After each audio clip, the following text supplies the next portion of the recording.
ইস, আমি যদি বিদেশ যাইতে পারতাম, জায়গা জমিন সব বিক্রি করে হলো বিদেশ চলে যেতাম। যারা যেতে পারে নাই তাদের চাওয়া এটা, আর যারা গিয়েছে বিদেশে কষ্টের পর কষ্ট, মহা কষ্ট, তারা বারবার বলে কেন যে বিদেশে আসলাম, কেন যে বিদেশে আসলাম। সেজন্য মনে রাখবেন ভাইয়েরা, সব চাওয়া পূরণ হওয়াও ভালো নয়, সব ইচ্ছা পূরণ হওয়া ভালো নয়।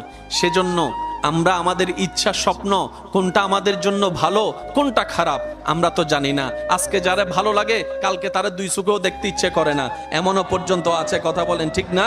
সেজন্য আমি সবার উদ্দেশ্যে বলি, শ্রদ্ধা এবং ভালোবাসার সাথে নিজের জীবন কেন্দ্রিক প্রত্যেকটা বিষয়কে খুশি মনে রবের সন্তুষ্টির উপর ছেড়ে দেন, রবের ইচ্ছার উপর ছেড়ে দেন, রবের সন্তুষ্টির উপর ছেড়ে দেন।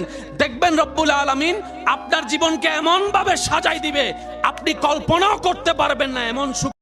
Likey